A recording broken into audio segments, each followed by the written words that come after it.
Joining me now to talk about all of this is Daily Beast contributor John Avlon. Also syndicated columnist David Sirota is with us from Denver. And Florida Republican Party Chairman Jim Greer, one of the first to object to the president's speech to students. And Jim Greer, let's start with you. You had said last week, in anticipation of the president's speech tomorrow, quote, school children across our nation will be forced to watch the president justify his plans for government-run health care, banks and automobile companies, increasing taxes, while bypassing American parents through an invasive abuse of power.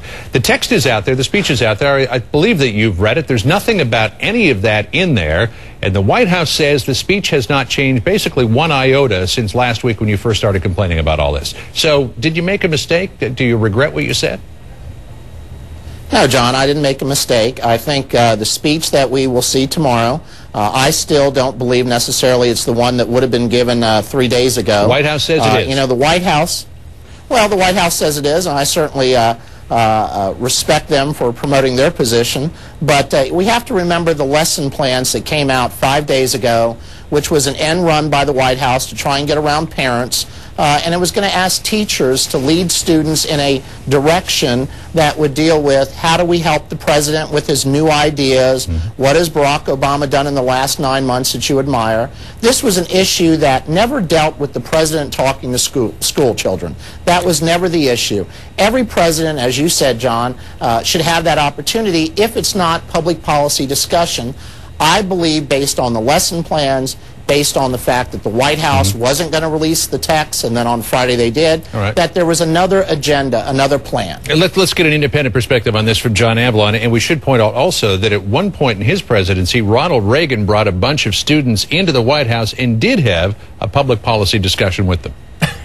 God forbid what agenda he was pushing. You know, I think what it sounds like is Jim Greers trying to spin a victory and do a CYA move, when the reality is this didn't have anything to do with socialist ideology. It's a speech about personal responsibility. There's nothing more opposite than socialism than a speech about personal responsibility. There weren't liberal lies. This wasn't a policy speech. This is about a president trying to speak to kids, telling them to stay in school, work hard, and take responsibility for their education. And you're trying to spin this as a victory for you, when in fact it was really an attempt to play to the base and turn the President of the United States into a fearful figure, and that's shameful. Let's get David Sirota's perspective from the left here. David? Yeah, well, my take is simple. Look, the Orlando Sentinel wrote about what Jim Greer put out there. Jim Greer put out his criticism of Obama's socialist indoctrination plan before any of these lessons plans came out.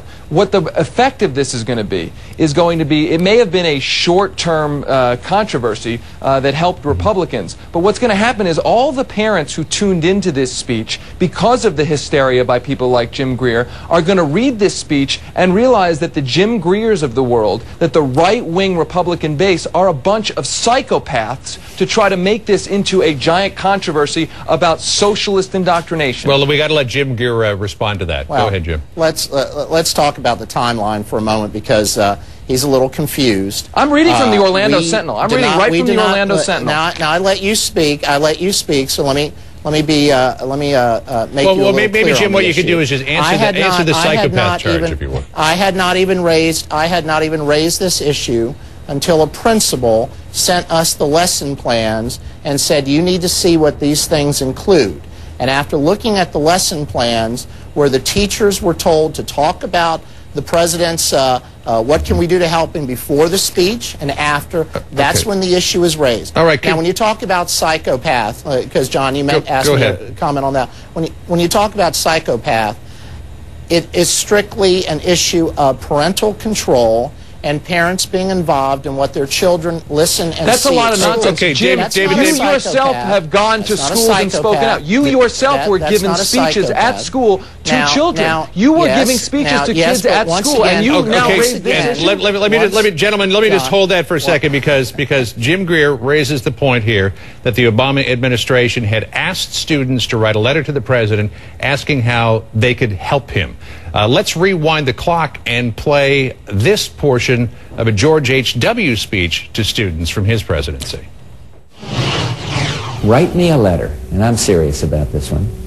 Write me a letter about ways you can help us achieve our goals. I think you know the address. All right, John Avlon, do you want to ring in? Is that any different than what this White House asked? Someone from Archives gets a gold star. That's good work. Yeah. That's exactly right. That's the spirit that was meant in the current hysterical, hyper-partisan environment. People read the worst in everything, and the Department of Education, maybe it was a ham-fisted move, but as we see clearly, there's a precedent. And every president of the United States deserves the benefit of the doubt. That's what's missing here in this environment, and we're just going to crazy town every day when we stir stuff up, firing off press releases that have nothing to do with reality, and they run down America, and it serves no positive purpose, only partisan ends. All right, well, Jim, First of all, quick sure. final word, Jim, and then we got to run.